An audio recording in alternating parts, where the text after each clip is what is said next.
Bien, eh, habiendo comentado Caler, mi hijo, eh, sobre su testimonio en una escuela pública de acá Argentina, de Córdoba, Argentina, de Córdoba capital, Roque Sáenz Peña, habiendo comentado eso y después habiendo mostrado los videos de qué es realmente esto del acoso escolar, en inglés bullying, ahora he compartido también el video de los golpes que él recibía y que muchas veces le he comentado a la docente y sin ninguna tipo de respuesta, ¿no? Bueno, entonces ahora paso a definir lo que es la violencia. ¿Mm? Porque antes de definir lo que es la violencia, quiero comentar algunas cosas, estigmas, o creo que sería la palabra estigma, bases que tiene una sociedad con respecto a este tema, ¿no? Hoy en la actualidad, en la escuela, si alguien te agrede, siendo la escuela una suma, un lugar de suma frente a la violencia, ¿no? Un lugar de suma presión a la víctima. ¿Por qué? Porque la escuela, las autoridades no hacen nada, los docentes, los dirigentes no hacen nada con respecto a este tema. Fuera de la escuela, los ministerios de educación tampoco hacen nada con respecto a este tema. Y después también está el tema de que dentro, o sea, no hay no hay psicólogos dentro de la escuela y tampoco se permite que haya esta defensa personal, porque si uno se defiende lo llaman violento. Muy por supuesto que todo esto es una cosa de por eso digo, son estigmas de las instituciones, de la sociedad, que no tienen que ser así, porque si uno pone una base que la otra persona no se puede proteger o defender, porque ahí enseñan entre paréntesis el amor y la paz, pues tendría que ser un lugar de amor y paz. Entonces tendrían que poner psicólogos, tomar medidas para que no se lleguen a estos fines de esta violencia, ¿no? Ejercida. Entonces, cuando viene alguien y me golpea dentro de una escuela, yo tengo que callarme. Desde la escuela se está brindando otro mensaje con eso, ¿no? Porque al no abordar, al no poner herramientas de protección y dejar, es como diciendo, en la vía te tenés que dejar golpear. Ya hay un maltrato físico y psicológico que están dando con esto de no proteger, porque si ellos dicen que son un lugar de amor y paz y que no se puede ejercer ningún tipo de defensa personal en una escuela, pues tienen que poner cámaras de seguridad, tienen que poner psicólogos que ayuden cuando hay una situación. De hecho, psicólogos, ¿por qué? Porque para ser atendido a todo el grupo, ¿no? Como decía en el programa anterior, tienen que estar los niños, pero también los más grandes, los padres, los maestros, todos, viendo cómo salir y que esto está mal. Eh, También las cámaras, de hecho, mi Cale, cuando era niño, era bebé, iba a una barbería donde tenían cámaras, donde los docentes también tenían sus ayudantes docentes, porque también es más que todo también en esta edad de cuando son bebés, porque los bebés no nos van a saber avisar si hay abuso, si hay alguna algún golpe, alguna maltrato, alguna cosa, no nos van a avisar. Entonces por eso está bien que existan cámaras. Y cuando son grandes, porque suceden estas situaciones donde uno hace culpable al otro y en realidad eh, no o suceden situaciones de violencia donde la docente no está en ese momento. Entonces siempre tienen que haber esto. Yo lo he visto en el único colegio que he visto que tienen cámaras, en el colegio adventista, y después no he visto otros colegios, pues he visto algunos colegios privados, pero no todos, pero tienen este reglamento, ¿no? Porque se está trabajando con niños y hay que, si el niño no está bien en esta edad por psicólogos y por esta parte de la exageración que golpea a otros niños, o sea, se defienda, entonces hay que también atender al agresor y a la víctima atenderlo, porque resguardarlo, ¿no? En una protección, con cámaras, con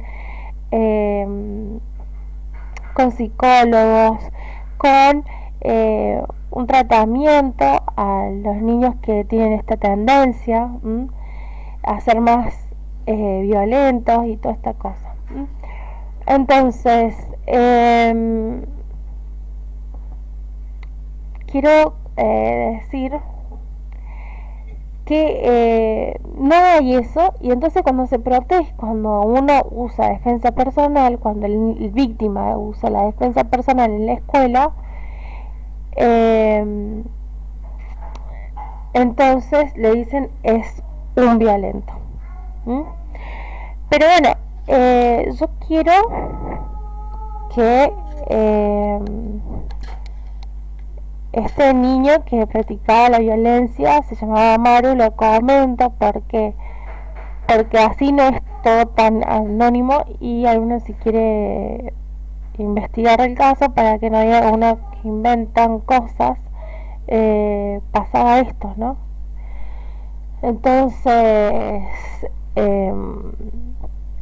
de esta familia, que los padres no ejercían violencia, lo único que lo mandaban a practicar defensa personal, y el niño a esta edad no tiene límites, le cuesta muchísimo ponerse límites, seguir rutinas, entonces estar mucho en la exageración. Entonces primero, antes de cualquier defensa personal, tienen que haber primero una autoevaluación, que ellos en este nivel, en esta etapa, están en la exageración, o sea que no, si van a usar alguna fuerza física, lo van a usar para todo y no van a contar que eso se usa solamente para defensa personal y en situaciones muy, no, ellos lo van a usar como juego, como todo. Entonces vean, hay que ver eso. Y también a los padres, que a veces a mí me ha tocado, ahí bueno, entiendo un poco más del tema, pero me ha tocado de disciplinar a mis hijos, porque yo, o sea, no soy a favor eh, ni de los padres que le dejan hacer todo al niño, porque no, mi hijo no va a conocer que todo no puede hacerlo, porque para todo hay límites, que él no puede hacerlo lo que él quiera, todo hay límites en la vida, porque si no hubiera límites como lo hay en una sociedad, no habría orden, no habría, eh, entonces no habría respeto, ¿no?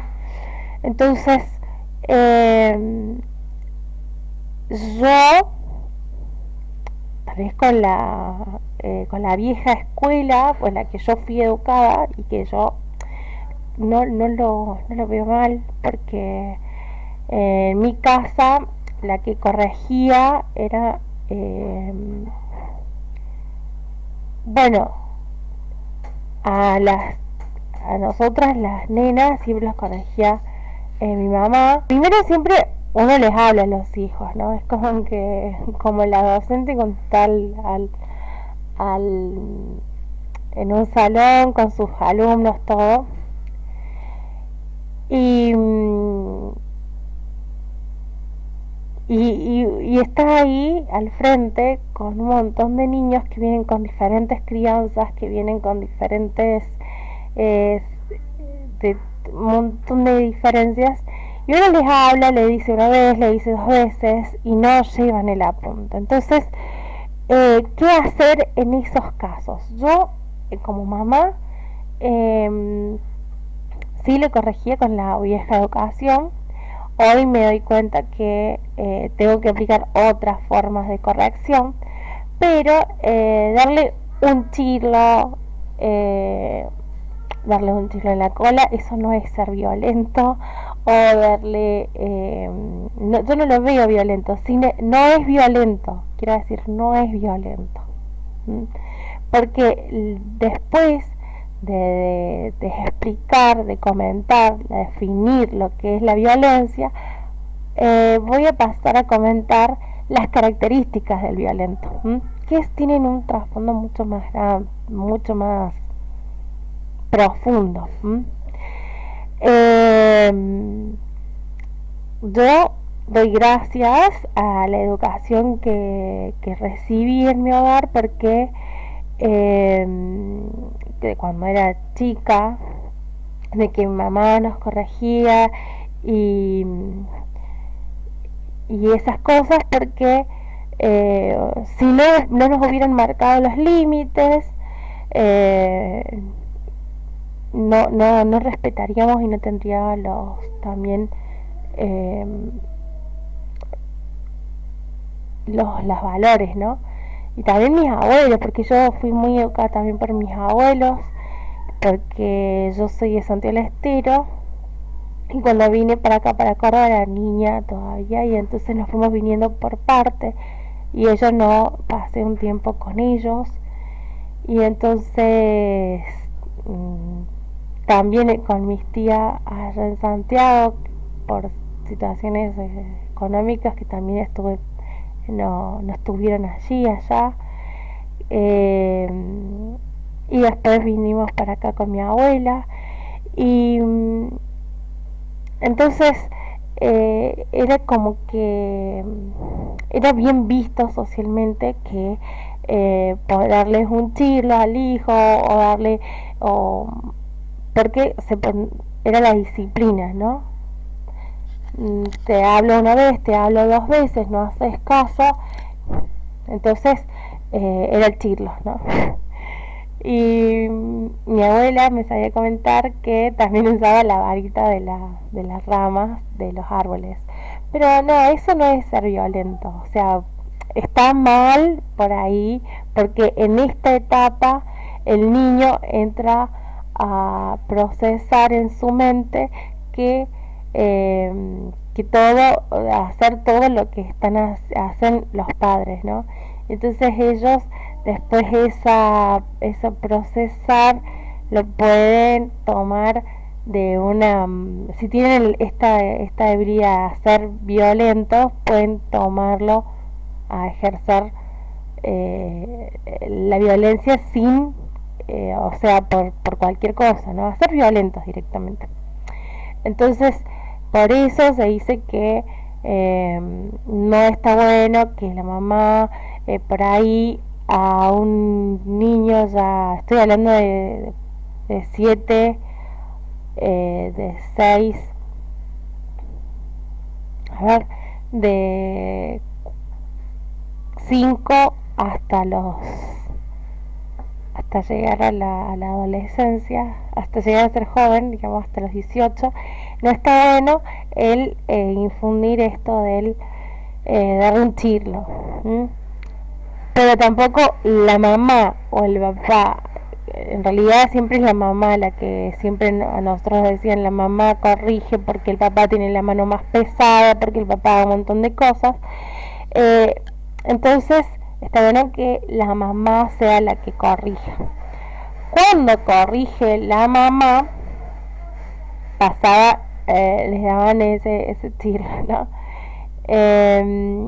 Nos daban un tiro. Así que yo no, nunca, gracias a eso, nunca fui traumada ni por eso, ni por nada de esas cosas.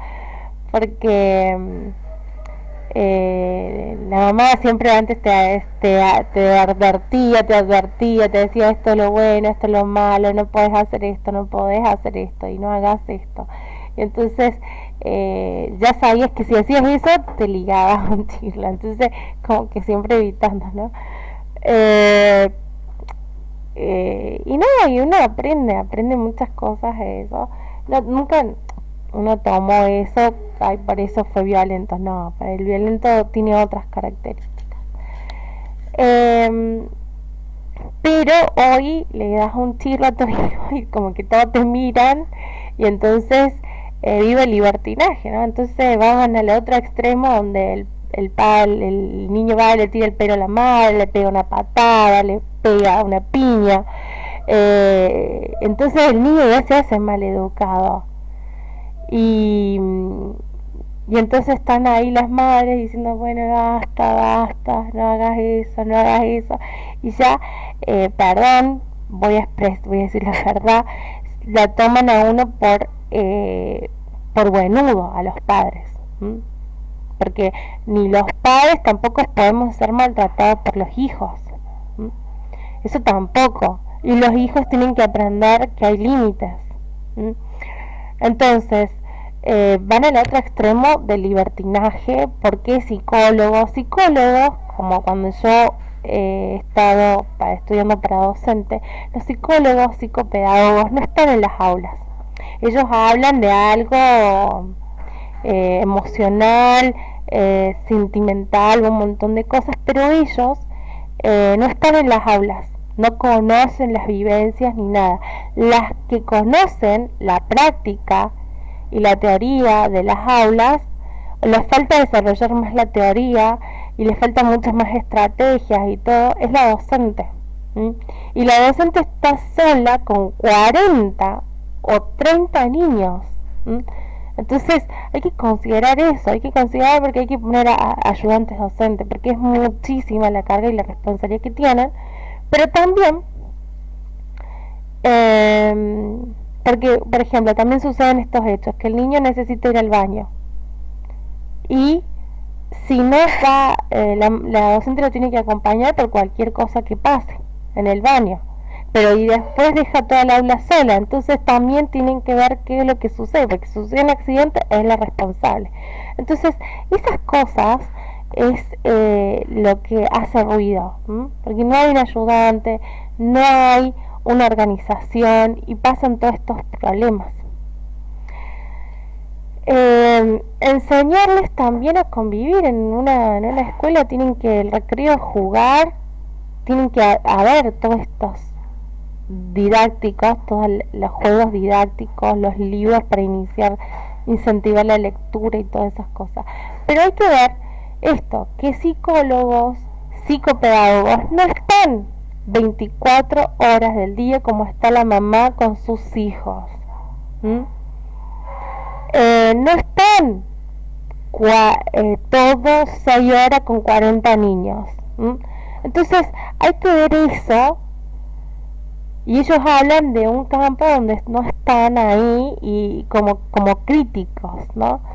Entonces es importante poner límites y saber poner límites. yo amé a una psicóloga. No todos los psicólogos son buenos, para mí no, hay como en todos los lugares y todas las cosas. Habrá abogados buenos, abogados malos, habrá doctores buenos, doctores malos, eh, maestros buenos, maestros malos, gente buena, gente mala. Entonces, me tocó estudiar con una psicóloga y muchas mamás dicen, no, los bebés tienen 1 año, 2 o 3, y ellos les explican que no tienen que meter los dedos en el enchufe. Pero el niño a esa edad no entiende, o sea, es como si fuera que, no sé, que antes del bautismo que hacen los católicos con los bebés le explicaran, mira, el bautismo es esto, por esto, por esto. El bebé no tiene, solamente está percibiendo su propio cuerpo y sabiendo que le gusta estar con su mamá cuando está en sus brazos, y conociendo, y cuando se separa su mamá llora porque él extraña ese calorcito. Entonces no sabe, está percibiendo recién, conociéndose sus manitos, sus piecitos, todo, percibiendo a su mamá, los olores de su mamá. No sabe más nada. O sea, ¿cómo le voy a explicar a un bebé la fe? ¿Cómo le voy a bautizar si no sabe ni él mismo todavía se conoce, ¿no? Entonces, todo tiene su proceso, y ahí entra el proceso mental. Y después, entonces ese erróneo es explicarle a un niño de 1 año que no puede hacer una cosa, que no puede hacer otra, porque no lo va a hacer, no te va a entender. O sea, la madre se puede matar explicándole, el padre se va a matar explicándole, y no lo va a entender, porque tiene solamente 1, 2 años, 3 años, y está recién observando su entorno, pero no sabe ni leer, ni escribir, ni conoce su entorno, lo está descubriendo. Entonces, es erróneo explicar a esta edad, porque él no va a entender. Entonces, a nosotras, en la docencia nos explicaban, mi profe de psicología, que recién ellos pueden percibir algo. Por ejemplo, vos al niño no le podés explicar que no meta los dedos en el enchufe cuando tiene 1 año, pero si él va y lo hace, si va a intentar hacerlo, uno le da un tirón de pelo, por ejemplo, ¿no? Y el tirón de pelo le va a hacer llorar. Entonces él va a relacionar lo que iba a hacer con el dolor y no lo va a hacer más. Es como una defensa que utiliza, pero no es porque él entienda que eso es un enchufe, que hay corriente, que eso le va a hacer mal a su cuerpo y que lo puede matar, porque eso no lo puede entender, en su cerebrito no lo entiende. Entonces solamente puede experimentar la sensibilidad. Ellos están en esta etapa, están desarrollando lo que es la sensibilidad, o sea,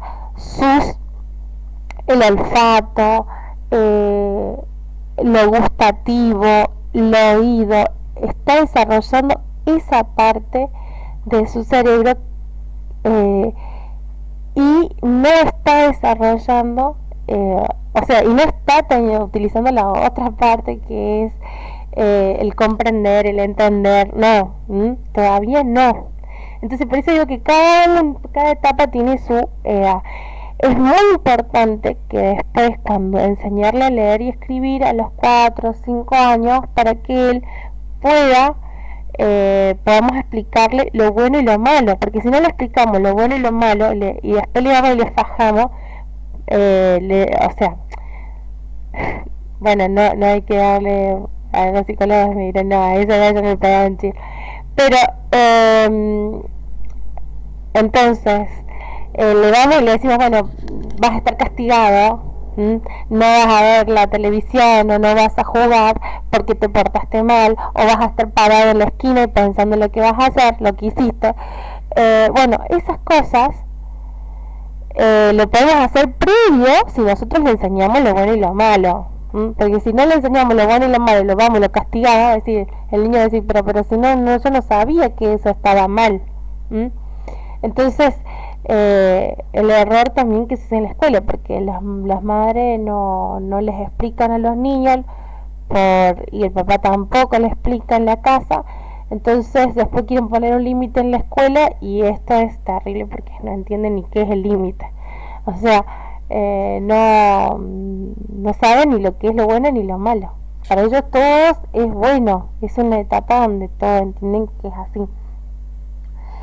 Entonces, va a haber cosas, psicólogos que van a estar y hay cosas que no, hay que examinarlo porque ellos a veces eh, idealizan una forma y a veces a favor de un sistema que está a favor, que tiene un trasfondo para, después lo voy a poder explicar mejor a eso. Pero ahora no me quiero ir del tema. En realidad, es decir esto que venía comentando, que a veces por un chirlito que le dio la madre, ya es violento. No, está mal, eso no es violento. Esa mujer no es violenta. Así le dieron, tiene que tener otros requisitos para que esa persona, nosotros podamos decir que es violenta. Porque socialmente, nos acordemos que a nosotros por tradición veníamos con eh, esa familia autoritaria donde vos te portabas mal. Ahora en las escuelas, ahora en los colegios de monjas, cuando se portaban mal alguna, le iban y le daban con una regla, o le daban o los fajaban con una cinta, y algunos cometían otras cosas más graves, pero ahí los encerraban en un placar o cosas así. Pero eh, por eso hay que evaluar, hay que ver todas estas cosas y que no quiere decir que uno no tome medidas, porque si no nos vamos a libertinaje y entonces el niño hace lo que quiere y después vamos a criar un delincuente, se está haciendo un delincuente. Lo que sí uno tiene que hacer, qué medidas tomar que sean correctas. Eh, Otra cosa, habían agarrado una vez en una escuela el que los niños cuando se portaban mal los retiraban y los ponían, creo que fue en mi escuela, en la primaria, que los llevaban, la maestra avisaba a la vicedirectora o a la directora, lo pasaban a buscar el aula y lo llevaban a otra aula, donde los tenían solamente esa aula para los niños que eran indisciplinados. Entonces ahí los hacían como reflexionar, era una habla para reflexionar de lo que vos hacías, ¿no? De lo que estabas haciendo mal. Para eso está la escuela, no solamente para meter contenido, sino para educar, estar formando un carácter del futuro ciudadano. Entonces, había comentado que las escuelas no ven como violento al defensa personal, lo ven como violencia. La madre se disciplina con esta vieja escuela, le dicen que es violenta y no es violenta. Violenta es otra cosa. Pero son estigmas que están dentro de una sociedad. Y quiero decir también que qué sucede en el momento de que bueno, esas son cosas que están dentro de una sociedad, el decir eso a una madre, ¿no? Y también, y esto venía de una escuela que de una tradición, de una cultura que estaba socialmente permitida, tanto en colegios de monjas como en las familias, el darle el disciplinarlo castigando el cuerpo, siempre del cuerpo. Entonces, yo las escuchaba psicólogos y bueno, él tiene que ver en su pensar que está mal lo que ha hecho. Entonces, es bueno dejarlo parado ahí, que piense y que reflexione, o sentado, pero que se quede quieto en un solo lado para pensar en lo que hizo. ¿Mm? Pero también pensar que hay niños que no se quedan quietos, que qué medidas se toman en ese caso. Entonces es amplio el tema. Es difícil, la crianza es una de las profesiones más difíciles. Como decía Celorio, que después les voy a compartir el video de la crianza de los niños, Javier Celorio Palacios, es la difícil tarea, una profesión muy difícil que es la crianza. Eh, Otra cosa que quería comentar, entonces eso nos fueron transmitiendo desde la escuela vieja. Yo sinceramente no fui traumada y mis cercanos tampoco, pero es cierto que por ahí psicológicamente te puede dar alguna inseguridad, pero no, ninguna de nosotras en realidad así de amistades, todo, siempre fuimos agradecidos de que la mamá por ahí nos diera un chilo, agarrara la chancleta y nos diera cosas, porque así aprendimos, porque es una edad donde no ponemos límites, nos cuesta seguir las reglas y las normas. Está bueno que hoy se utilicen otras formas de disciplina, ¿no? Bueno, está bueno. Hay que ver que también cada niño es diferente, hay diferentes caracteres y hay que ver cómo se abordan en esos caracteres. También,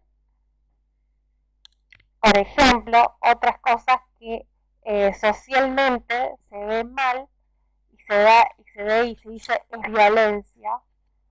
Cuando vienen y te roban, y vos lo agarrás a palo al ladrón, y bueno, algunos dicen, no, pero tenés cuidado porque puede ser que esté armado, y vos no estás armado. Uh-huh. Bueno, en ese caso nos tendríamos que armar de decir cómo actuamos o qué es lo que tenemos que tener como para prevención que pueda suceder este acto delictivo, donde también mucha gente ha perdido la vida, aún cuando el ladrón ha adquirido lo que ha querido, ¿no? Porque han pasado situaciones, muchísimas pasan situaciones en las que por un celular terminaron matando a una chica, a una joven. ¿Sí? Entonces hay que abordar y ver todas estas cosas que si nosotros nos defendemos con un arma de fuego o con algo, somos violentos. Eso no es ser violento porque te estás protegiendo de alguien que viene a tentar con vos por algo material o por algo sexual. ¿Cuántas mujeres son violadas y no tienen esta defenderse y hubieran querido poder defenderse, hubieran querido tener una herramienta para poder defenderse y no la han tenido y hubieran evitado esta situación, ¿no? Entonces, siempre socialmente se dice que si uno se defiende, entran a tu casa y te quieren robar, y si vos le pegas un tiro al ladrón, socialmente estás mal, vos vas a ir preso. ¿Mm? Entonces, ellos roban, matan, y como tienen 15 y 16 años, entran y salen por la otra puerta. ¿Mm? Por eso yo digo que todo esto que está naturalizado es parte de un sistema, pero de un sistema corrupto y delictivo. Entonces, quiero decir, porque se tiene que ver este tema. La persona que roba, que viola, que mata, no puede estar en impunidad, no puede no tener ninguna responsabilidad. Si es menor, pues chao, o sea, robaste, mataste, tenés que irte, si tenés de 6 a 18 años, bueno, lamentablemente tendrás que ir a un internado donde te enseñen, a un templo donde te enseñen lo bueno y lo malo, y te tendrás que quedar ahí, se tendrá que quedar ahí hasta que aprenda lo que realmente, que en la vida no se puede actuar así. Eh, y si es mayor, bueno, la cadena se tiene que castigar con todo de la ley, ¿no? Entonces, eh, pero si uno le entran a su casa y le quieren violar o le quieren robar algo, uno tiene que defenderse, tiene que tener el derecho de poder defenderse y no por eso sos un violento como andan diciendo ahí. Y los que infunden esto, voy a decir así, los que infunden esto son muchos los católicos, porque tienen muchos mensajes, y no solamente católicos, iglesias evangélicas, lamentablemente no puedes defenderte porque sos un violento, y eso no es ser violento. Eso no es ser violento. ¿Cómo vas a permitir vos o uno que entre alguien, te robe tus cosas, te lleve dinero, te mate a un pariente, te viole a otro? No, ¿eso qué es? Eso no es. Eso si uno tiene manos, tiene brazos y pies y todo, y permitimos eso, o sea, porque no nos defendemos, porque no usamos ninguna acción para defender, para prevenir esa situación, uno también está siendo cómplice y violento con los seres queridos. En cambio, cuando uno se defiende, y bueno, te venció el ladrón, pero vos ya agotaste la manera de defenderte. Es diferente.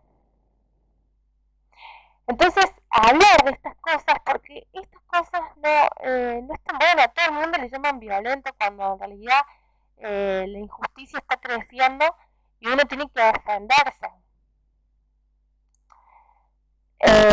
Otra cosa que le llaman violento cuando bueno te toca a uno en el centro, te toca de que te roban, de que esto que te lo cantan a golpes, vulgarmente diciendo, lo hacen, se defiende. ¿Mm? No, sos violento. No, no es violento, está defendiéndose. ¿Mm? Y otra cosa, otra forma en la que a veces también están hablando, bueno, que tiene mucho que ver con lo que había comentado antes, es que si sucediera que um, entran y quieren suponiendo, ¿no? Hombres quieren abusar de una mujer, que esta mujer está comprometida y el hombre va y los golpea o los mata o algo así. Dicen que esa persona es violenta. ¿Mm? No. O dicen de la iglesia que no te puedes defender, porque eso es ser violento. Estás usando la fuerza física, que bla, bla, bla, bla, bla, bla. Todos estos que dicen lo mismo son los mismos que están en la justicia, que son parte del Estado, porque están en la parte de seguridad, en la seguridad de una sociedad, que los mismos son los que venden droga, que delinquen, que roban, que... Entonces, muy contradictorio, ¿no? Como que diciéndote, están dando un mensaje como diciéndote, sos corrupto, bueno, vas a tener toda protección. No sos corrupto, bueno, te van a dar con toda la ley, te vas a estar presa, vas a estar... Entonces, eso, ¿m? Realmente las personas justas y que no quiere, no tienen seguridad.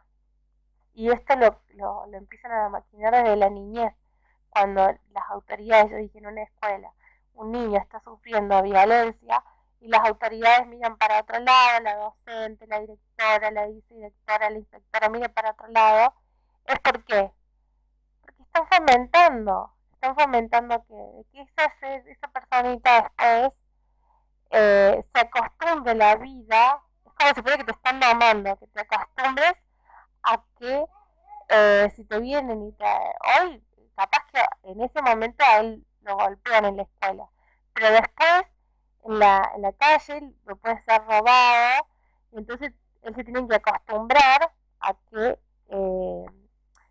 en la escuela a ser maltratado, en la calle a ser robado. Y después, si le sucede algo a un familiar, de una violación o de alguna cosa, o de un robo, tienen que acostumbrarse a eso. ¿Mm? Le están dando eso el mensaje. Y si no, tenés que ser corrupto. Si vos querés que te vaya bien, tenés que ser corrupto. Más o menos eso es el mensaje, ¿no?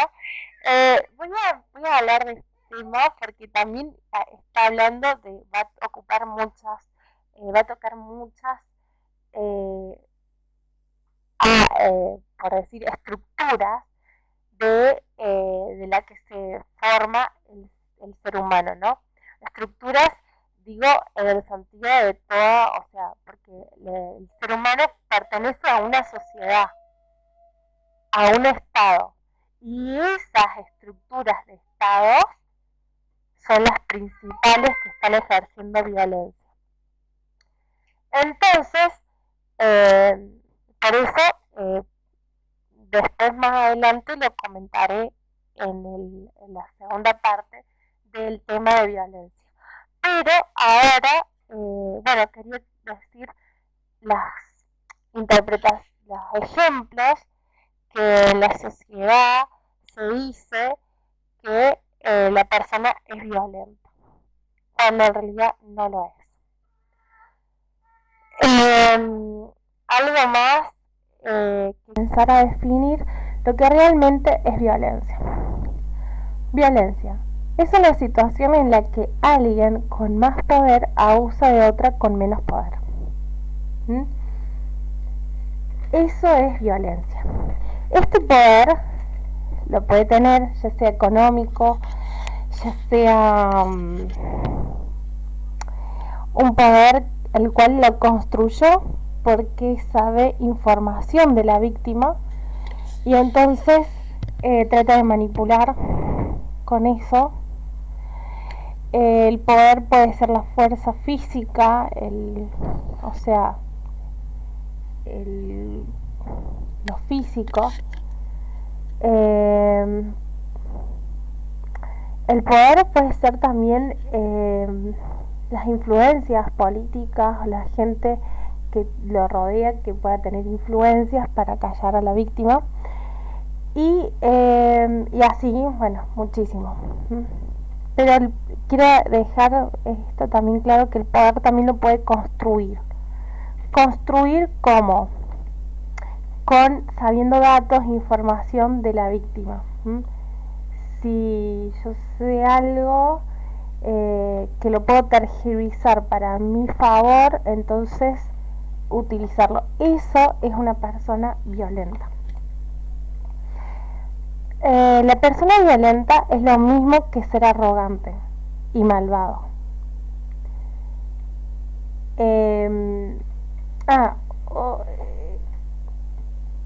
Es lo mismo.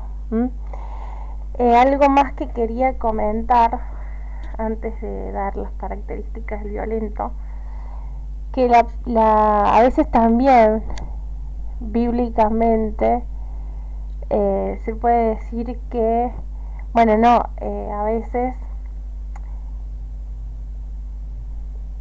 yo voy a dar una definición con respecto a este tema, pero es una definición, no sé si psicólogos lo verán así o no, pero es una definición que la da la escritura también. Entonces, la escritura, digo, de la Biblia. O ¿sí? O la Torá, como le quieran decir. Entonces, pero también quiero aclarar algunas cosas que están como que la definición de que no se use la violencia la han tomado líderes religiosos, y con esto voy a hacer énfasis en católicos evangélicos, porque los evangélicos están muy basados en la doctrina católica también en cuanto a la enseñanza. Entonces ellos tienen una idea muy romántica. Sí, una idea muy romántica de lo que es eh, una idea muy extrema, ¿no? Con decir como que de la violencia, o sea, no, o sea, ellos ven muy mal todo acto de justicia, es más, ellos toman a veces, muchas veces la palabra justicia con palabra venganza, la palabra protección con palabra ser violento, ¿no?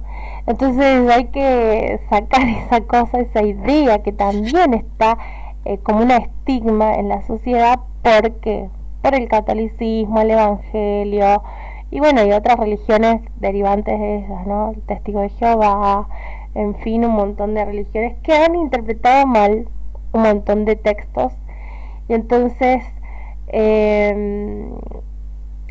no me voy a desplayar en este momento a explicar eso, pero sí de dar así como algo, como noción, dar así como una presentación de lo que quiero decir,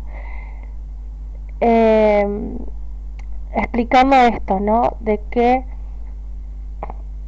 tienen un extremo romanticismo de lo que es la vida, vivir en esta vida, un extremo romanticismo que lleva a que a que ellos mismos, o sea, en esa idea de ser extremadamente románticos en cuanto al amor, el significado de la vida, del amor, de la paz, les lleva a ser ellos mismos corruptos, porque son partícipes de muchas corrupciones, de muchos actos de violencia, de abusos, y con esta idea la falsa paz, del falso significado del amor, y que ellos te dicen, no, pero si el Señor dice que si te golpean, si tu enemigo tenés que darle, si el enemigo te golpea una mejilla, tenés que poner la otra mejilla, de que el Señor dice que no podemos hacer como en la vieja ley de ojo por ojo, porque eso no está bien. Pasa que ellos saben una parte, vuelvo a explicar, una parte del significado, del contenido, de lo que es realmente la justicia, y lo que es realmente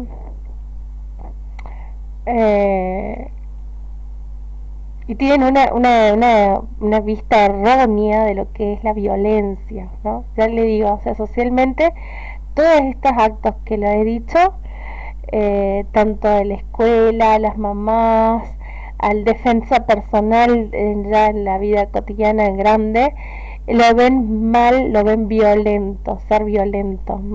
Eso no es ser violento, pero lo voy a explicar, por eso lo voy a explicar. De hecho, hay muchísimos ejemplos en la Biblia de personas que han tenido, que han llegado a matar hasta su propio pueblo, por ejemplo el rey David, y sin embargo muy amado por el Señor. también tenemos, lo pongo porque fue rey, pero antes fue un guerrero, y aunque era rey, muchas veces guerreaba. Y yo no lo pongo como alguien malo, no, totalmente. A mí me encanta David porque yo, o sea, veo eso de que esa determinación que tenía David, esa valentía, me encanta. Jehú, que también fue un rey, creo que también llegó a gobernar, o un soldado. Jehú, una astucia, una determinación, una valentía única también. Y sin embargo, bueno, mataron a reyes, mató a él, mató a la reina Jezabel, que ellos sí practicaban la violencia. Acab, Jezabel, Atalía, practicaban la violencia. Pero voy a decir ahora la definición del carácter o sea, por eso voy a definir lo que es el carácter del violento. En los templos está esto de la falsa ilusión, de decir, por ejemplo, que vos no tenés derecho a enojarte, no tenés derecho a tener un ataque de ira. Por ahí suceden actos de injusticia que te agarran esos ataques de ira y no podés expresar eso porque sos violento, te titulan así, porque vos ya estás en contra de la iglesia, ya estás en contra de todo, estás en contra de la fe, de todo lo de todo el mundo ahí, ¿viste?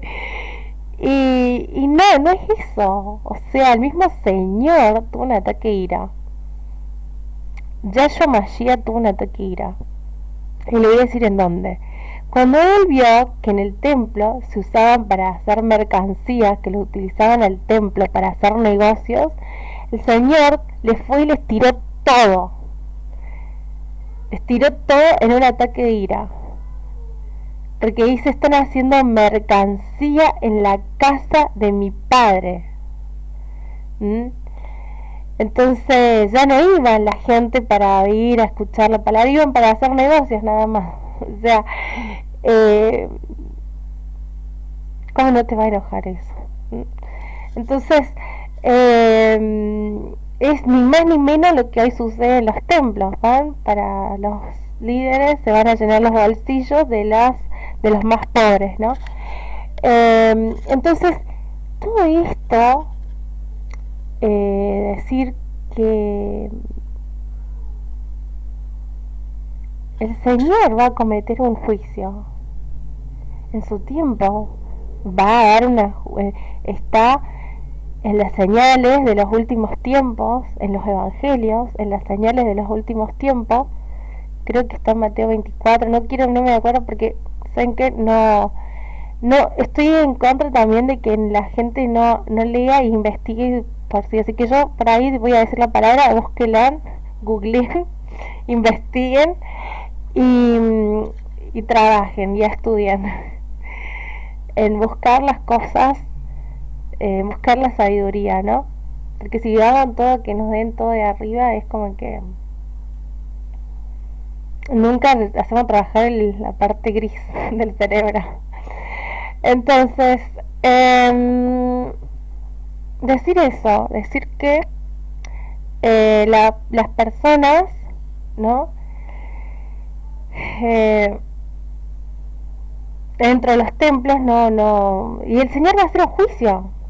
El Señor va a hacer un juicio en las señales de los últimos días, de los últimos tiempos, antes de la llegada del Mesías, de la segunda venida del Señor, de Yahshua Mashiach,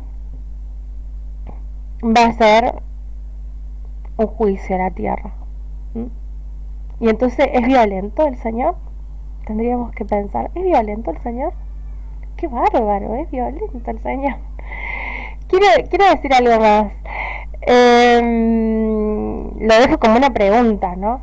No es que estoy afirmando, porque yo tengo un conocimiento previo. Pero lo dejo como una pregunta, diciendo, ¿es violento el Señor? Antes de este juicio que se basa en el futuro, vaya a saber en qué momentos, si estaré, en qué momento, si ustedes darán o no, pero si están, bueno, van a poder presenciar que se hicieron realidad. Eh, Va a ser un juicio en la tierra, pero antes hizo un juicio. Esto de que hoy el sexo igualitario, eh, todo derecho al pecado, sería el derecho al pecado, sin más ni menos decir eso, ¿no? El derecho al pecado. Y si decimos eso, quiero decir que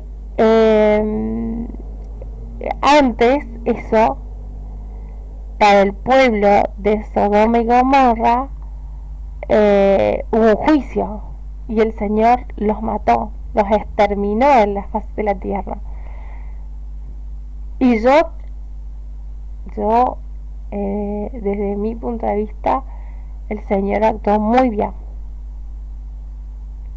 Porque el Señor siempre les hablaba y siempre va a decir, bueno, esto está mal, pero llega un límite. Todo como yo dije, o sea, uno puede decir al hijo, esto está mal, 1, 2, y en su momento va la disciplina. Porque ya le avisaste, es distinto, no tenés derecho a disciplinar si no hablaste antes. Pero el Señor ya había hablado. Y esto es pueblo, no, porque ellos se gozaban en el pecado. Ni más ni menos como ahora, en la actualidad. Así que, ¿por eso el Señor es violento? No, no, yo no creo que sea violento. Pero después lo voy a retomar este tema, a explicar un poquito más de este tema. Pero no me quería ir sin dar el pantallazo antes. O sea, no quería seguir con las características del violento, sino antes decir otro estigma que está dentro de la iglesia, que si vos tenés un ataque de ira, que si te enojas, no puedes enojarte, no puedes tener un ataque de ira frente a ninguna injusticia, no podés, porque sos violento, te dice.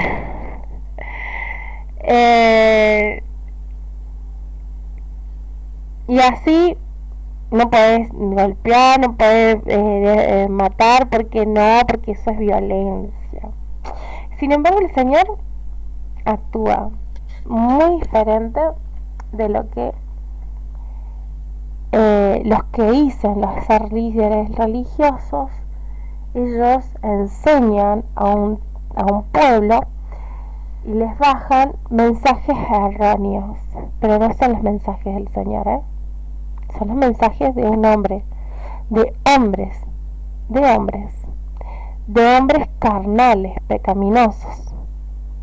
Por más que se pongan un manto, una túnica de cura y de toda la cosa, ellos, no sé cómo, es mucha caradura es hablar de moral y hablar y enseñar cuando no tenés la moral. Porque ellos hacen pedofilia, porque ellos, o sea, tienen codicia, roban, pastores que roban, curas que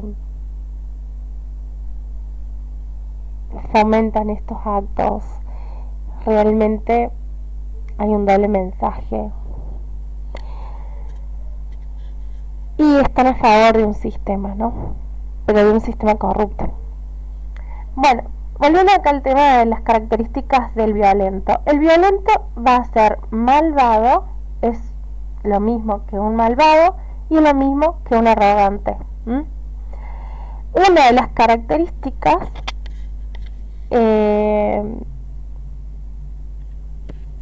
es esto de la arrogancia que tiene él, o va a ser como sinónimos.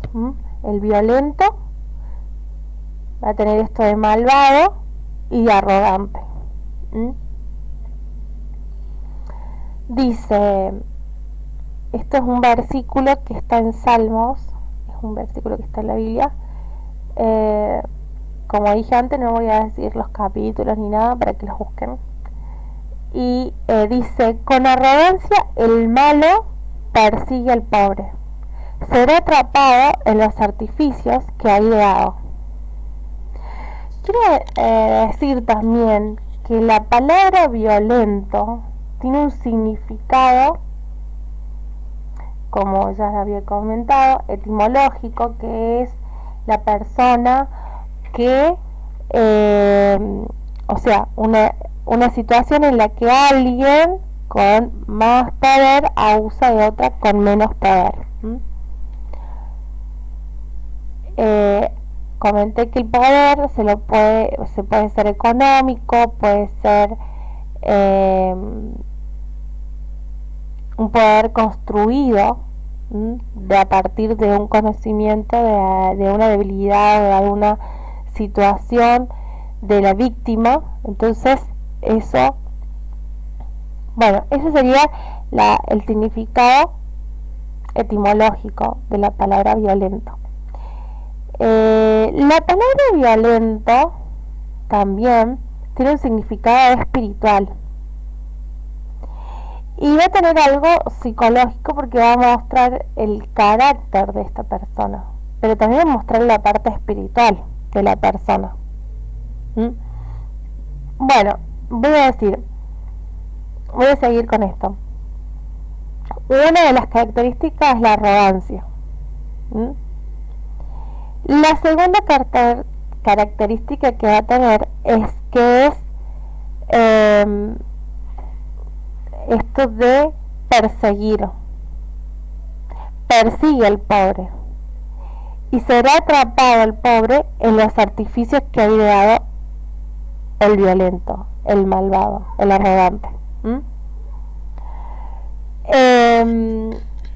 O sea que él va a usar dos cosas: su inclinación hacia sus pensamientos van a ser siempre idear.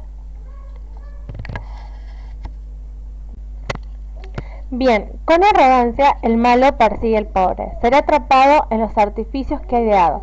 O sea que esta persona violenta, esta persona mala, esta persona arrogante, se dedica un tiempo a planear. Sus pensamientos son maquiavélicos, malvados, demoníacos, digamos, porque se dedica a planear cómo va a atacar a la víctima.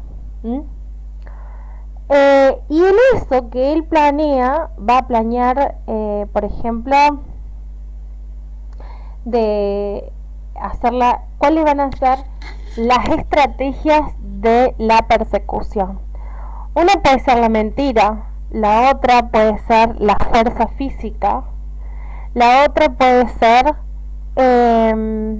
también se puede dar las amenazas,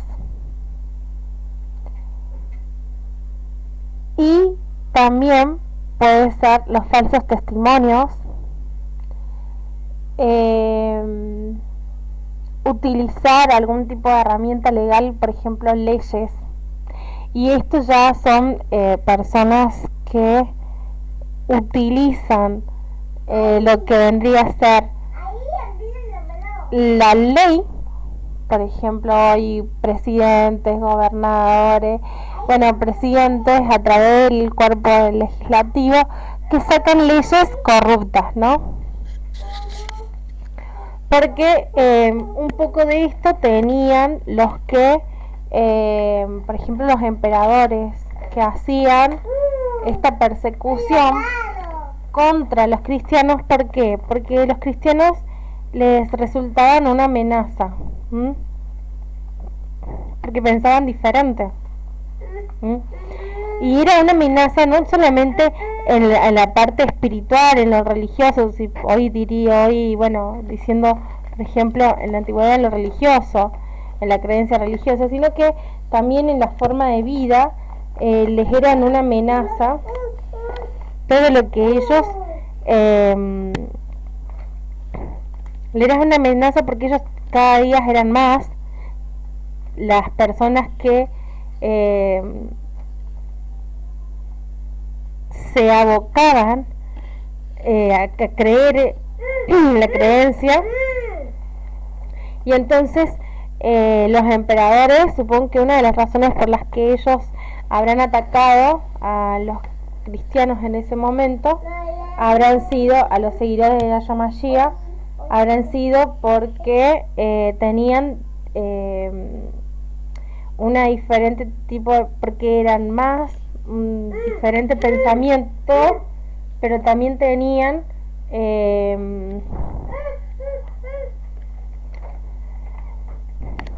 eran más cantidad en población, y esto resultaba una amenaza para ellos, en que ellos en cualquier momento se pudieran levantar en rebelión y no obedecerlos, y siempre estaba en esa idea, ¿no?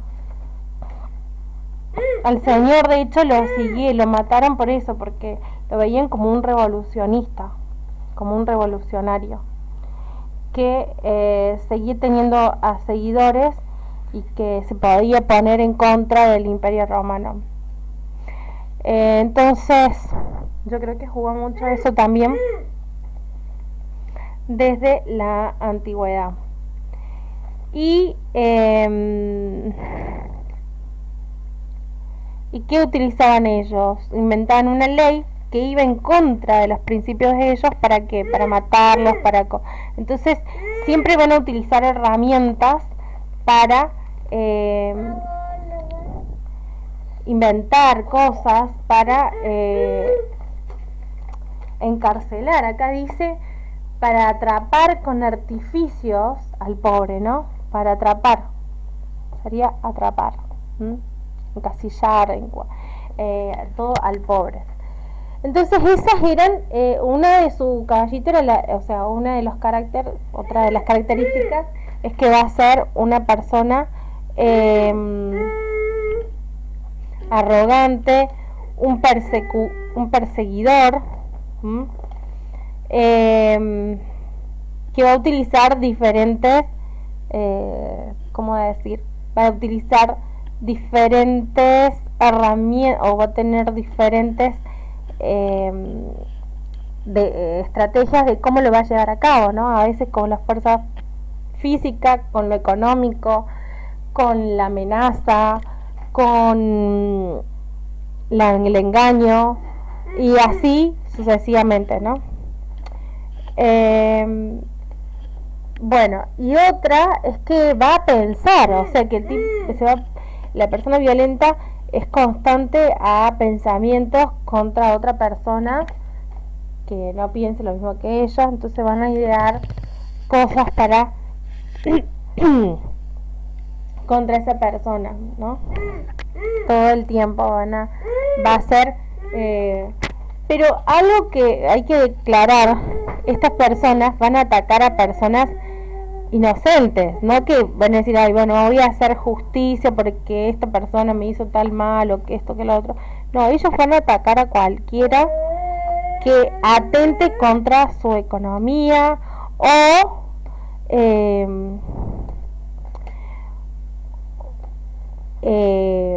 o también puede ser en esto de la violencia hacia la mujer, porque el hombre quiere tener a esa mujer,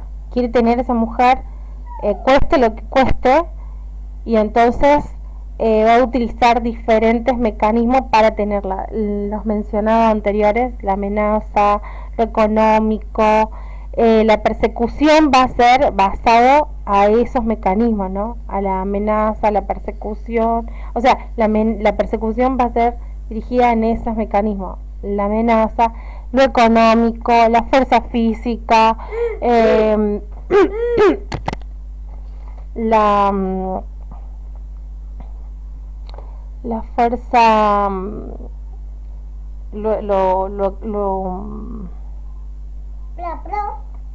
bueno, todo lo que he mencionado anteriormente, la mentira, lo mencionado, van a utilizar eso. en el, tal vez no para tener algo económico, sino para tenerla a ella, nada más. ¿Mm? Entonces, en contra de su voluntad. ¿Mm?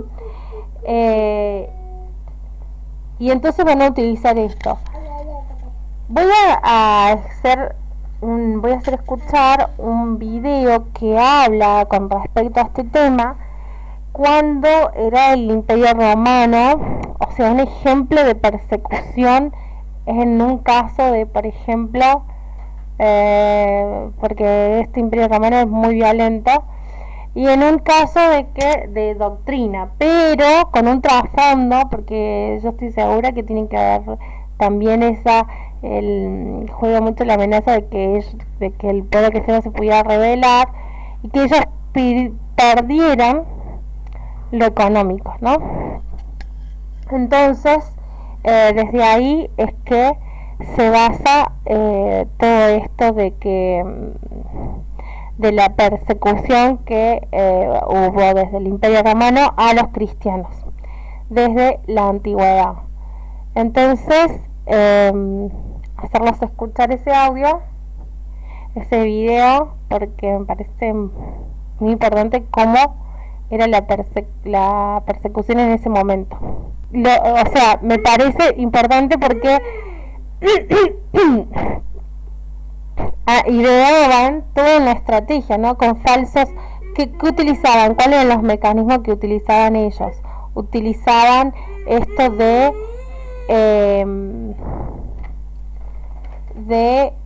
los falsos testigos, los falsos acusadores y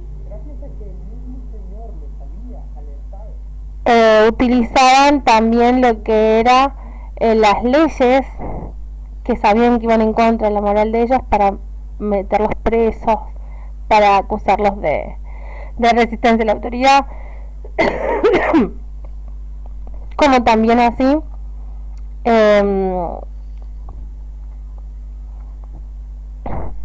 utilizaban también esta cosa de que la fuerza física, ¿no? La fuerza física para, o sea, directamente para matarlos. ¿Mm? Así que bueno, eso les quiero mostrar ahora. Y el edicto de Milán en el 313 después de Cristo, en el orar por sus perseguidores. La persecución de los cristianos en el Imperio Romano ocurrió de manera intermitente durante un periodo de más de 2 siglos, entre el gran incendio de Roma en el año 64 después de Cristo bajo Nerón y el edicto de Milán en el 313 después de Cristo, en el que los emperadores romanos Constantino el Grande y Licinio legalizaron el cristianismo. Se desconoce el número total de cristianos que perdieron la vida a causa de estas persecuciones, aunque el historiador de la iglesia primitiva Eusebio se refiere a la cantidad en uno de sus escritos como las grandes multitudes. A medida que el cristianismo fue ganando terreno, la actitud del imperio se fue radicalizando, desde persecuciones producto de la sospecha o la persecución local, hasta hostigamientos radicales, directos y generalizados. Tradicionalmente se cree que existieron 10 persecuciones generales contra el cristianismo por parte del Imperio Romano y muchas otras locales. En este video hablaremos de las generales. 1. La persecución de Nerón. La primera persecución dirigida por el imperio hacia el cristianismo se dio en el año 64 después de Cristo, durante los tiempos del emperador Nerón. Roma había sido incendiada y al parecer la única justificación coherente que encontró el emperador fue culpar a los cristianos. No se tiene evidencia de que alguien fuera de la comunidad cristiana protestara por el hecho de haber culpado a los seguidores de Jesús de esta tragedia, lo que podría suponer que el cristianismo ya era bastante impopular entre los ciudadanos de la capital del imperio. También se cree que durante esta ola de persecución murieron los apóstoles Pedro y Pablo. 2. La persecución de Domiciano. La segunda persecución al parecer se habría dado durante el gobierno del emperador Domiciano, entre el año 90 y 96 después de Cristo. A pesar de que durante este periodo hubo confrontación entre el pensamiento cristiano y el pagano, algunos estudios e investigaciones modernas han sugerido que no fue de grandes dimensiones. Se dieron algunos asesinatos y destierros, pero no al nivel de las siguientes persecuciones. 3.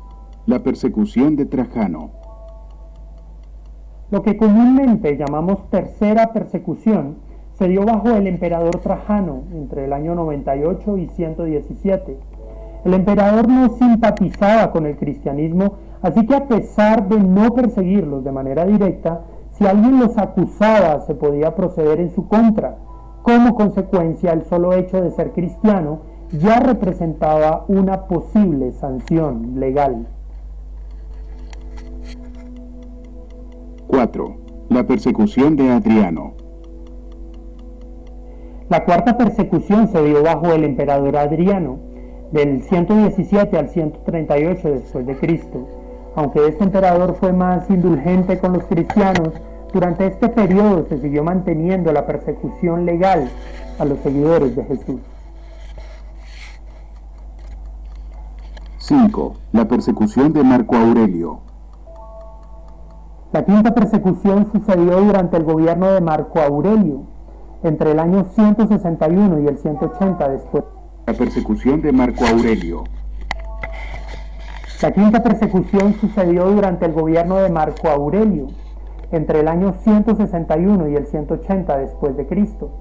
A pesar de ser considerado como un emperador ilustrado, no escondió su aversión hacia el cristianismo.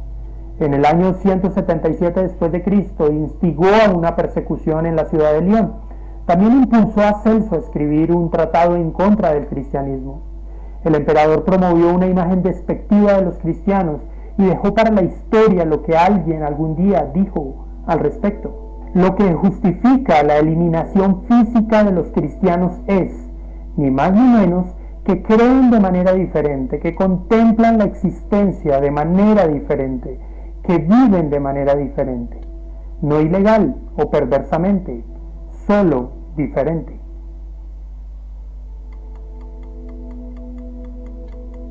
Seis. La persecución de Septimio Severo. La sexta persecución se dio durante el reinado del emperador Septimio Severo, entre el año 202 y el 211 después de Cristo. Durante este periodo, convertirse en cristiano y bautizarse se volvió un acto ilegal y castigable con la muerte. 7. La persecución de Maximino Tracio. Durante el periodo del emperador Maximino Tracio, en el 235 después de Cristo, se produjo la séptima persecución que duró hasta el año 236. El emperador promulgó un edicto u orden de ejecución contra los dirigentes cristianos. 8. La persecución de Decio. Pero la anterior persecución solo sería un pequeño anticipo de la que se produciría en el reinado del emperador Decio, durante la octava persecución entre el año 249 y el 251 después de Cristo. Para aquel entonces el imperio no consideraba a los cristianos meramente como chivos expiatorios, como en el tiempo de Nerón, miembros de una minoría despreciable a los que podía ejecutarse si se hacía pública su condición, como en el periodo de Trajano, o seguidores de un culto repugnante que merecía la prohibición y la muerte, como en los tiempos de Marco Aurelio. Se habían convertido en un grupo social cuya escala de valores e influencia se oponían directamente con los del imperio. 9. La persecución de Valeriano. En el año 257 después de Cristo, bajo el emperador Valeriano, se produjo la novena persecución, entre los años 257 y 260 después de Cristo, en la que se prohibieron las reuniones cristianas y se arrestaron a numerosos obispos. Quizás esperaba que el ataque contra los dirigentes debilitara el movimiento, pero la estrategia de Valeriano no dio los resultados que esperaba. Al año siguiente, convencido de que la aniquilación de la jerarquía no se traduciría en el final del cristianismo, ordenó la ejecución de todos los diáconos y laicos de relevancia que no apostataran. La nueva medida estuvo en vigor durante 2 años y solo concluyó cuando Galeno decidió derogarla y devolver sus propiedades a las iglesias. La persecución de Diocleciano. Muchos cristianos empezaban a respirar aliviados porque creían que la persecución en el tiempo del emperador Valeriano sería la última y que el cristianismo empezaría a ser tolerado en el futuro. Sin embargo, la realidad era que le esperaba una de sus peores pruebas. En el 303 después de Cristo, Diocleciano ordenó por influencia de Galerio la destrucción de las iglesias y la quema de todos los volúmenes donde aparecieran recopiladas porciones de las Sagradas Escrituras en lo que sería la 10ª y última gran persecución. Se trataba, como había sucedido con Valeriano, solo de un primer paso. La medida, pese a su rigor, no obtuvo los objetivos esperados y un edicto promulgado al año siguiente autorizó incluso el empleo de la pena de muerte contra los cristianos. Ni siquiera la abdicación de Diocleciano significó el final de la persecución. Los cristianos eran considerados enemigos directos del imperio y esta convicción tuvo como resultado el que continuara la persecución, aunque su intensidad variara según los distintos gobernantes. Por fin, en el 311, Galerio promulgó un edicto de tolerancia que obligó al año siguiente a Maximino, un feroz perseguidor de los cristianos, a seguir su ejemplo, de la misma manera bajo Aureliano. Constantino y Licinio proclamaron la libertad religiosa completa. A partir de este momento se dan por concluidas las persecuciones imperiales, aunque lo cierto es que tanto Licinio como Juliano las desencadenarían nuevamente en intentos agónicos de aplastar el cristianismo e imponer de nuevo el paganismo. Pero, ¿qué consecuencias tuvieron estas persecuciones? Estas persecuciones influyeron fuertemente en el desarrollo del cristianismo, dando forma a la teología cristiana y a la estructura de la iglesia. Los efectos de las persecuciones incluyeron muchos de los grandes documentos de explicaciones y defensas del cristianismo. Mártires, teólogos, apologistas, filósofos, biblistas y muchos eruditos, pensadores y escritores transmitieron sus interpretaciones y pensamientos mientras esquivaban los duros golpes del imperio. Gran parte de las formas en las que concebimos y vivimos el cristianismo hoy se moldearon durante las persecuciones de estos casi 3 siglos. Sin embargo, muchos de los testimonios de fe, templanza y carácter de los creyentes de estos tiempos han llegado hasta nosotros para inspirarnos y retarnos. De ellos hablaremos en próximos videos. ¿Y tú qué piensas? ¿De qué?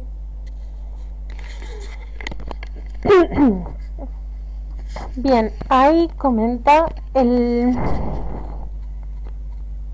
la persecución que van a dar estos emperadores frente a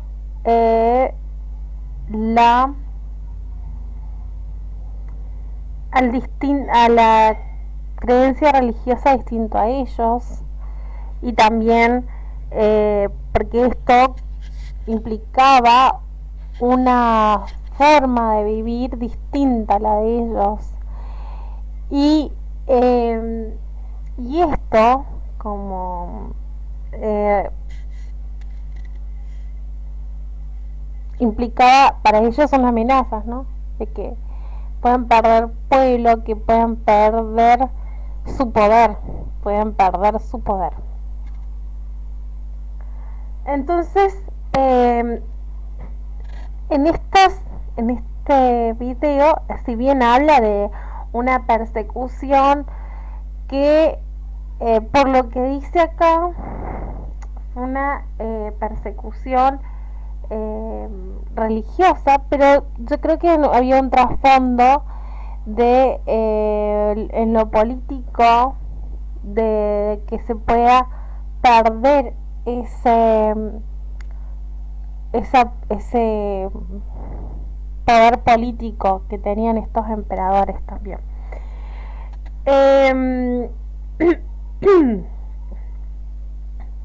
Entonces ahí el poder perder lo económico con respecto a esto.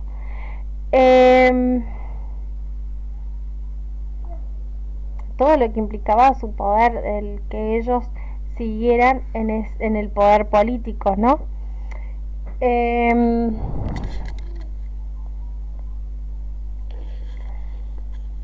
También comentar que eso fue en lo que es a nivel político, como acá en el video yo realmente que se hablan de las persecuciones que tuvieron los cristianos por el imperio romano. Pero bueno, algo que quería, lo comparto porque esta persecución, si bien fue por un motivo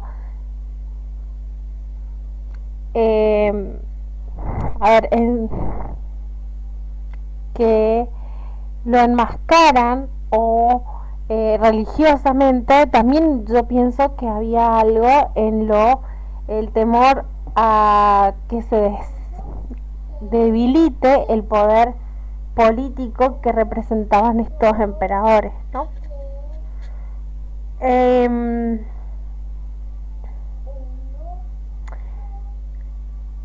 Y el mecanismo que utilizan para imponerse, ¿no? En la violencia, los mecanismos que utilizan para la persecución, que era la fuerza física, cuando los mataban, los falsos acusadores de los cristianos para que los mataran o los metieran presos, no sé si los metían presos, los mataban directamente. Y otro también, la ley, como que un edicto que iba en contra de las leyes morales de los cristianos, y entonces así poder terminar con ellos.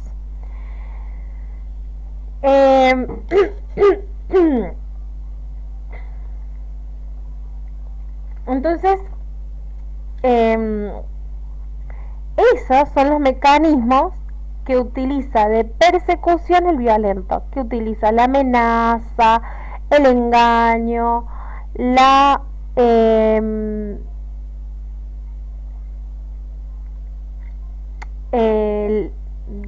falsos testigos, los falsos acusadores. Y en este caso utilizaron también, porque como eran algo político, utilizaron la ley, ¿no? Pero también existe gente que te hace falsas denuncias, que no tiene pruebas ni fundamentos, pero hablan como con tanta firmeza, como si fuera que, y hacen la denuncia y todo, hacen como si fuera que tuvieran verdad, ¿no?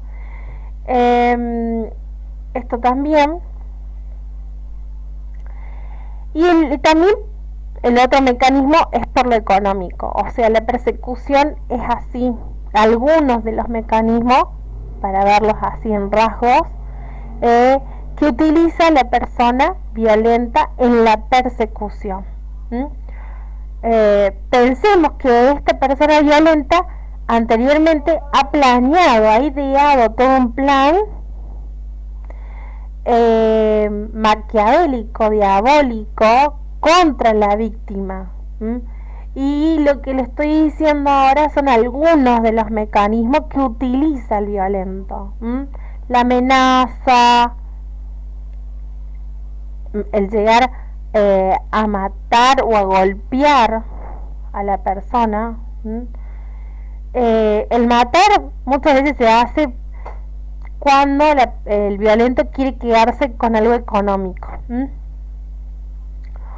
O también cuando en el tema de parejas la mujer no cede a volver con esta persona violenta, entonces el castigo es matar a ella o matarle al hijo, así, porque no miden, son personas que no Voy a seguir comentando las características del violento, pero yo anteriormente dije que ellos espiritualmente lo maneja algo demoníaco. ¿Mm? No algo del Señor, espiritualmente, del Espíritu Santo, algo, no, porque no, ya les voy a comentar más adelante por qué. ¿Mm? Se va a decir esto, pero por eso ellos no no pueden amar o querer como debiera ser. Otra cosa es, bueno, dije la amenaza, dije la violencia física, dije otra de las cosas es esos testigos, los falsos acusadores, puede comprar a gente para que sean gente que compren para acusar falsamente a la víctima, y también o puede utilizar la ley para sus propios beneficios, ¿no? Por supuesto, o sea, nunca va a perder. Y la quinta, que es hay muchísimos otros mecanismos que utiliza el violento, pero estos son algunos rasgos de algunas cosas que quiero comentar. Otro mecanismo que utiliza el violento es lo económico, ¿no? Y acá voy a comentar cómo se relaciona también al que tiene a las mujeres que trabajan con los empleadores, que tienen empleadores. Y bueno, a mí me tocó vivir una experiencia así, en la cual el empleador, en pocas palabras, como que manejaba la prostitución indirecta, ¿no? Porque él contrataba mujeres, todas mujeres, y mujeres él las contrataba supuestamente para tener un negocio, pero después él le pedía la intimidad sexual. Y no sé decirlo si también era siempre con respecto a él o también habían otros hombres con esto, ¿no? Pero a mí una vez me hizo una propuesta así, y la verdad que no fue tan directo, pero sí utilizó el ser indirecto, y yo veía que también él las hacía subir él tenía el negocio abajo, pero las hacía subir a las mujeres arriba, al departamento de arriba, ¿no? Las mujeres, por lo general que él contrataba, eran mujeres que tenían hijos, que tenían responsabilidades, o a veces había algunas que no. Pero ¿qué pasó? Una vez yo hablé con mis compañeras y ellas tenían todas mucho miedo a denunciar. Parecía que había más gente involucrada con poder o autoridad, y ellas no querían hablar por ese motivo, y también porque tenían obligaciones, eran madres y necesitaban el dinero, y si después se quedaban sin el trabajo, se quedaban sin el dinero. Entonces él podía hacer esto, ¿no? Como dijimos ante el significado de violencia es una situación en la que alguien con más poder abusa de otro con menos poder. En este caso era un poder económico y un poder también de influencias. Tenía gente que conocía, en las cual podría influenciar, ¿no?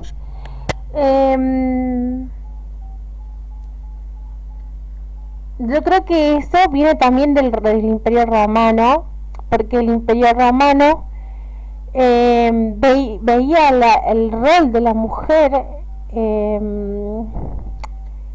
en el Imperio Romano era el ser prostituta, o sea, la mujer era sinónimo de prostitución, la mujer era una prostituta y o era una matrona, que matrona eran las mujeres que eran parteras, o sea, la mujer era un objeto sexual.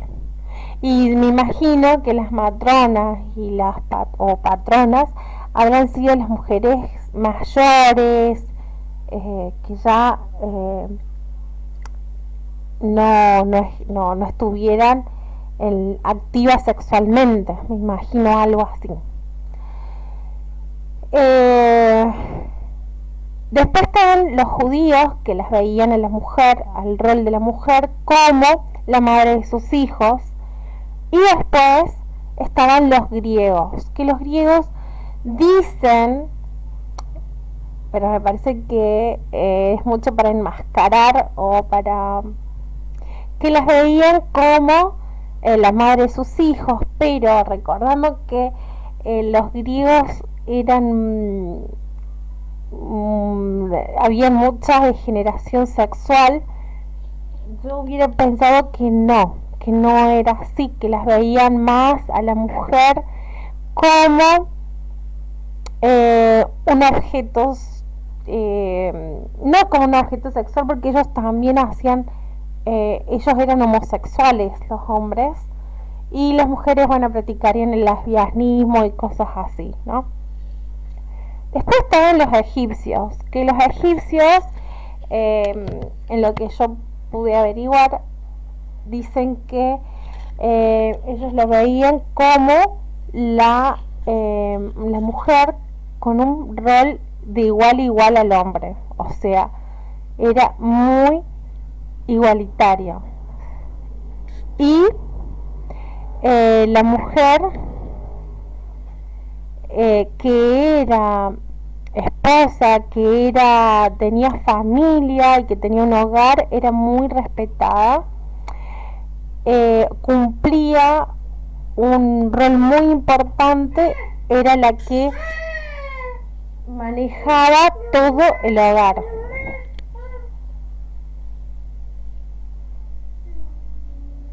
Entonces, eso sería lo que es en los egipcios.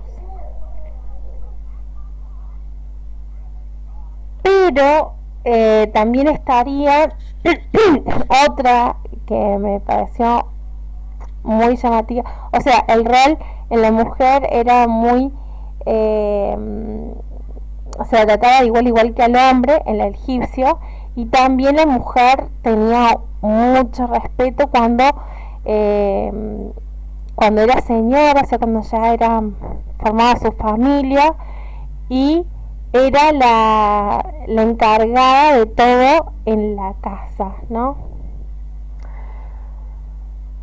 También quiero decir que en el pueblo sumerio el rol de la mujer, hubo una reina en el pueblo sumerio, y me llamó mucho la atención porque ella manejó muchas cosas diferentes en la economía, en todas cosas, y principalmente porque las mujeres tenían el rol de ser sacerdotisas, si bien de dioses paganos, pero la mujer se le veía más con el aspecto espiritual.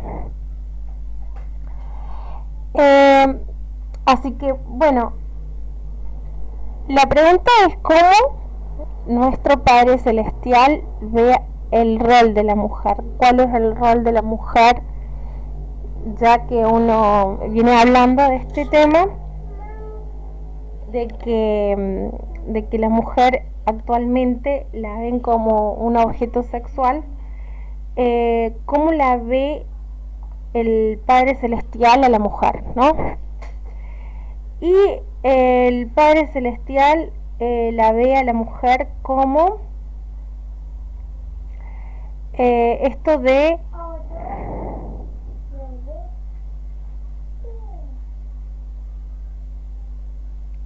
de el Padre Celestial ve a la mujer, principalmente creo que quiere captar su corazón en lo espiritual, ¿no? Quiere captar su parte espiritual, su propósito, su llamado a través del Espíritu Santo, en el bautismo del Espíritu Santo, después de haber recibido la fe, de cuál es su propósito en esta tierra. Que es un poco lo que habla Romanos 11:29. Entonces, a partir de ahí, por supuesto que creo que el Señor ahí quiere que ella misma se autoconozca, se autoexamine y poder conocer sus virtudes y defectos, cosas que tendrá que cambiar, cosas que tendrá que sumar, y que se autoexamine, ¿no? Qué es lo que le gusta, qué es lo que no le gusta. Y también creo que tiene que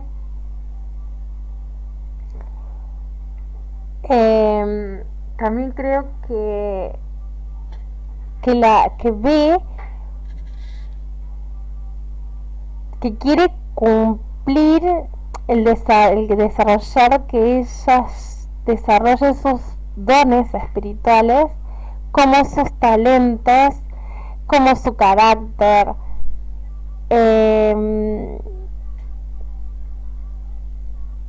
todo, ¿no? Porque el Señor nos quiere hacer feliz y quiere que esa mujer, y la trata de igual a igual con el hombre espiritual. O sea, el Señor a la mujer que está en la fe, que es espiritual, la trata de igual con el hombre espiritual.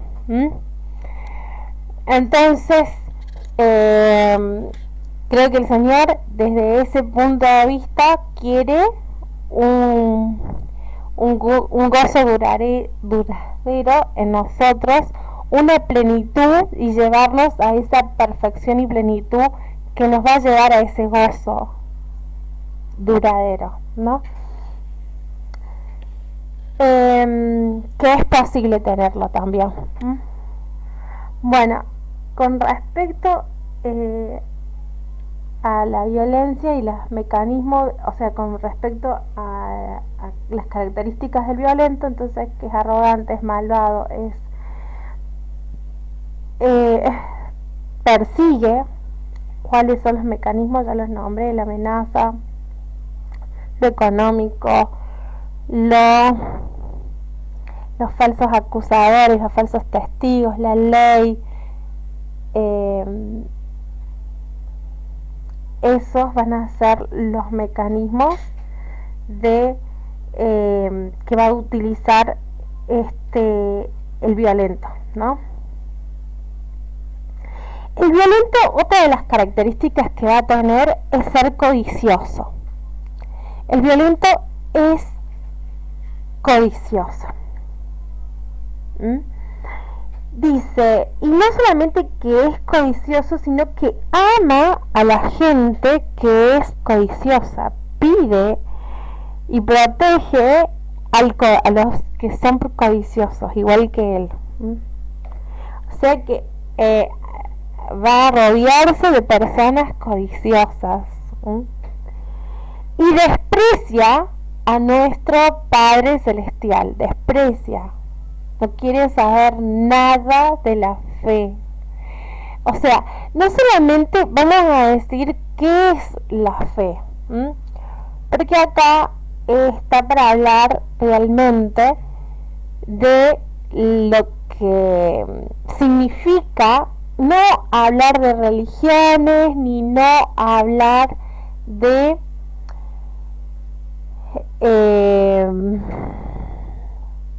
acá de banderas de religiones, ni tampoco de fe, sino decir, acá ya va a ser a cómo es una persona espiritual. Una persona espiritual es aquella, dice, dice que estaba Yahshua Mashiach, el Mesías, en una casa con los judíos. Y Yahshua Mashiach dice que en un momento lo interrumpieron porque afuera estaba su mamá y su hermano. Y entonces él les dijo, mi mamá y mis hermanos, mis madres y mis hermanos son todos aquellos que creen que yo soy el hijo del Padre Celestial, de Yahweh, y hacen la voluntad del Padre, o sea, siguen el llamado, o sea, siguen la voluntad del Padre, ¿no? Cuando uno hace la voluntad del Padre, bueno, para eso tienen que recibir la fe, la verdadera fe, y ser bautizado por el Espíritu Santo. Si no, no puede ser. Si no, uno no es bautizado, no cree que, o sea, cuando uno recibe la verdadera fe, cuando creyó que Yahshua Mashiach, el Hijo del Padre Celestial, el Mesías, fue enviado para morir por nuestros pecados. Cuando nosotros reconocemos por boca en una oración y decimos que así como un hombre, por un hombre entró el pecado al mundo, por otro vino la salvación, que ya es el Mesías, entonces ahí viene la fe a uno. Y si uno se tiene que arrepentir de sus pecados, confesar los pecados al Señor, al Padre Celestial en oración. Entonces ahí viene la fe. Y de ahí en más uno tiene que pedir el bautismo del Espíritu Santo, ¿no? En una oración pedir el bautismo del Espíritu Santo. El Espíritu Santo nos lleva y nos guía, y también pedir a través del Espíritu Santo, pedir que el Señor nos guíe a cuál es nuestro propósito llamado en este mundo, ¿no? Porque todos tenemos dones, eso lo dice 1 Corintios 12. Entonces, una vez que nosotros ya tenemos, entonces, ¿cuál es el ser espiritual? No solamente el que cree, sino el que obedece el llamamiento del Padre Celestial, de Yahweh.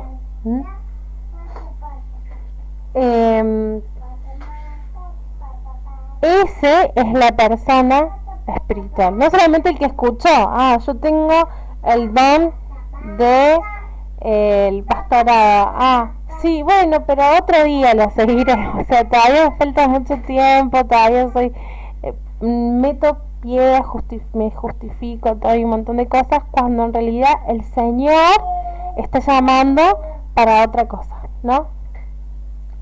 Entonces, ese que no obedece, ese es considerado un incrédulo, un ateo. Porque conociendo te volviste atrás, dice. Conociendo la verdad te volviste atrás. Bueno, entonces, sabiendo eso, entonces podemos decir que esta persona ni tiene fe, mucho menos tiene, obviamente que no cumple ninguno de los dones espirituales, ni no le interesa. El violento no le interesa eso. El violento es codicioso y es ateo, es incrédulo. Puede conocer muy bien la Biblia, esto cabe hondo, porque uno se imagina que uno va a un templo y que todas las personas que están en un templo podría pensarse que son personas creyentes, que son personas espirituales, pero no es así. El Señor dijo que en este mundo iban a haber tres tipos de personas: las personas carnales, que son las que toman decisiones a partir de sus propias debilidades, en sus pecados. La persona natural, que decide a partir de lo que ve, de lo que escucha, de lo que de su propio pensamiento. A partir de ahí decide. Pero esa es una persona natural, que también va a errar y se va a equivocar.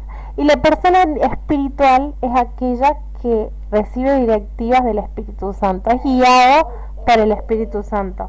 Entonces, en un templo vas a encontrar personas incrédulas. Incrédulas, sí, incrédulas, porque no hacen la voluntad del Padre. Y si no hacen la voluntad del Padre, ¿de quién están haciendo la voluntad? Del enemigo, del adversario.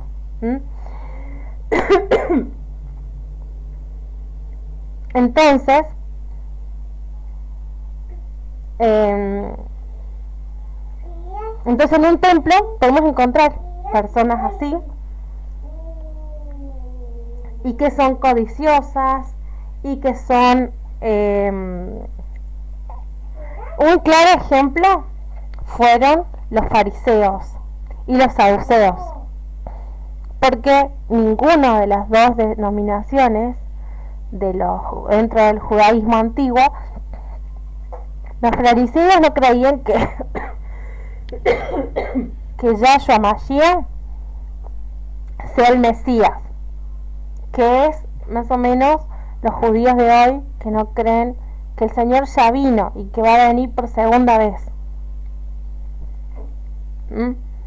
Entonces ellos tienen el alma muerta, el espíritu muerto, como todos aquellos que son ateos, que son incrédulos. Ahora, aquellos que hacen la voluntad del Padre son los que tienen vida y vida en abundancia. Quiero decir, los fariseos no creían en el Señor, y el Señor les dijo que ellos eran serpientes, ardientes,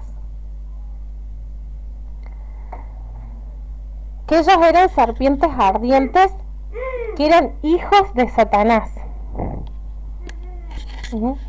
Y ellos estaban en un templo, así que de ahí hermanos saquen sus propias conclusiones en lo que pasa en todas las religiones. Así que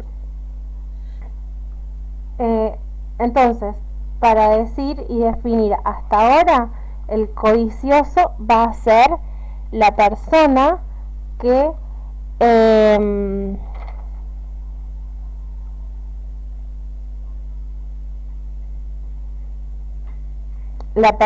es arrogante, que persigue al pobre, es el codicioso.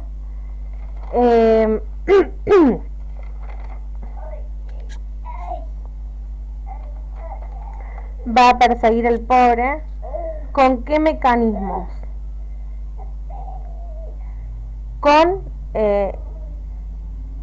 También puede ser que no solamente el pobre, sino que que va a perseguir a la víctima, ¿no? O sea, también porque puede querer la conquista de una mujer, puede querer a una mujer. Por supuesto, este ser no sabe lo que es amar, no sabe mucho menos lo que es querer, porque no tiene a Yahweh en su corazón y no tiene el Espíritu Santo, entonces no sabe. Pero que ve, él necesita poseer a una mujer y tenerla como un objeto, porque eso puede levantar su ego, su arrogancia.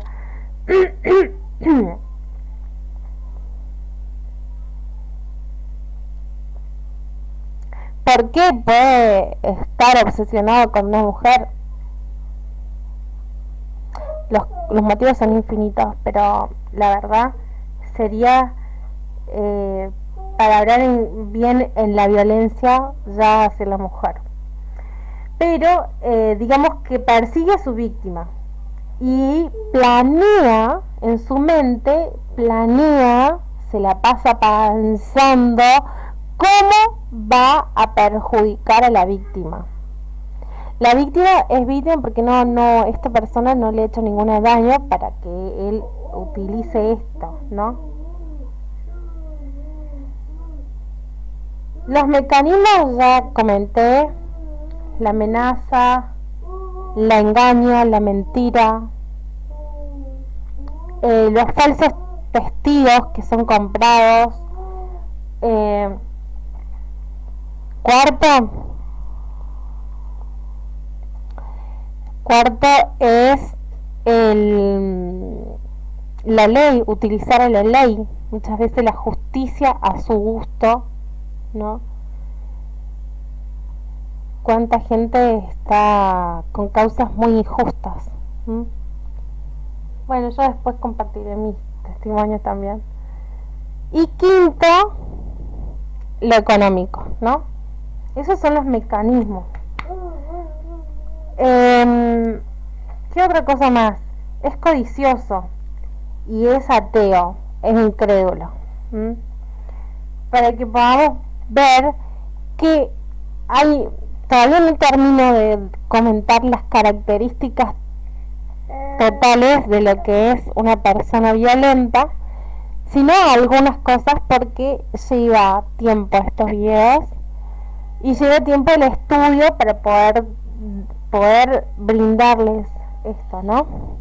Pero yo, por mi experiencia de vida, por mi experiencia personal, digo que esto es así, ¿no? Hasta ahora, en los estudios que he estudiado e investigado, es totalmente así el carácter de la persona violenta.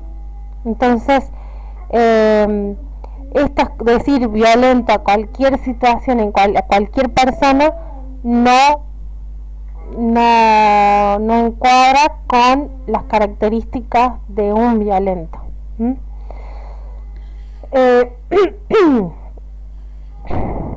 Así que hasta ahora quería comentar eso.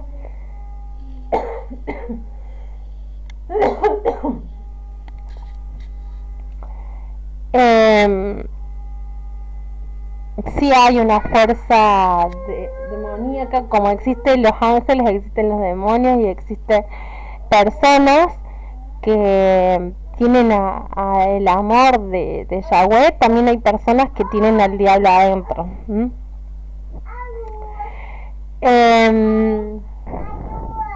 Así que bueno, eso es lo que es en parte, o sea, la primera parte de lo que es las características del violento.